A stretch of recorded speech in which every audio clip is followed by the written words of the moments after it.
we're going to end off with a couple questions that bring the normal force back into it.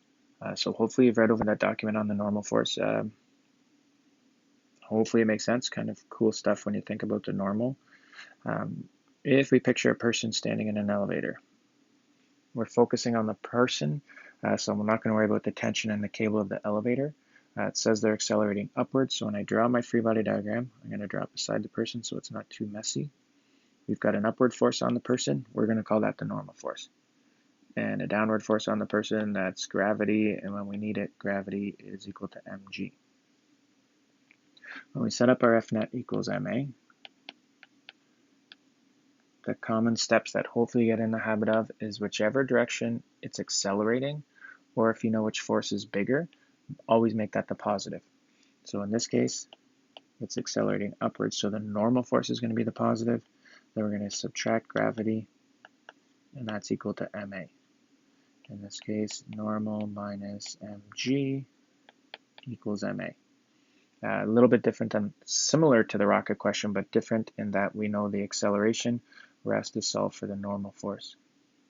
So Fn is ma plus mg. If you're trying to be efficient with your calculator, you could factor out the m and then just take the m and multiply by whatever a times g is, or if you're just cranking it out on your calculator. Now we've got the m of 50 multiplied by 2, then the m of 50 multiplied by 9.8. Add those two numbers together. When I did it, I got 590 newtons. If we connect it back to the talking that we did about the normal force, or the reading that you did about the normal force, in the boring case, if there's nothing happening, if it's a person just standing on a scale, then the normal force is equal to gravity. If they were just standing on the scale, then 50 times 9.8 ends up being a number of 490 newtons. So their weight, their normal force, what they usually feel like would be, the weight scale would read a number related to 490. But because they're accelerating upward, their weight scale is going to read a bigger number. It reads 590 because they're accelerating upward. If they were just standing on a scale, not accelerating, it would read the smaller number of 490. The next question is related, so let's get that one done at the same little clip here.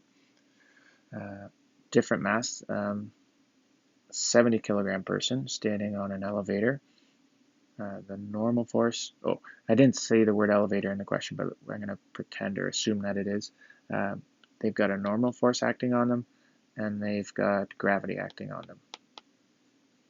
I know that gravity is mg, and I know that the normal force is 650. I don't know which way this person's accelerating. It just asks what's their acceleration. There's a couple ways to do it. One way is to just take a guess. Maybe they're accelerating upward, in which case when I set up F net equals ma, I always like to have the direction of acceleration positive. So if I think they're accelerating upward, I would say normal minus gravity equals ma. But maybe they're accelerating downward. Then I would say gravity minus normal equals ma. If they're accelerating down, then I would make gravity positive because gravity's down. I could guess, or I could do a little bit of work here. I'm going to have to do the math anyway. Oops. 70, in this question, their mass is 70. 70 times 9.8. If I figure out what that is, that'll tell me which way they're accelerating. Using my calculator, 70 times 9.8, I'm getting 686 newtons. And 650 should have a newtons with it. Now when we look at our tug of war, I can see which one the bigger force is. Gravity's going to win. They're definitely accelerating downward. So when I set up F net equals ma, I'm always going to make the direction it's accelerating positive. It just pays off with my signs. If you've already done it and did it the other way and you said a was negative whatever, you're not wrong. Don't change it. Just a habit that I'm into and will pay off in grade 12 is if you know which way it's accelerating, go that direction positive. Now that we've already done the 686 math, this one kind of falls apart. 686 minus 650 equals 70 times A. The 686 minus 50, that's going to be like 36. 36 divided by 70 is going to be really close to a half. 0.51.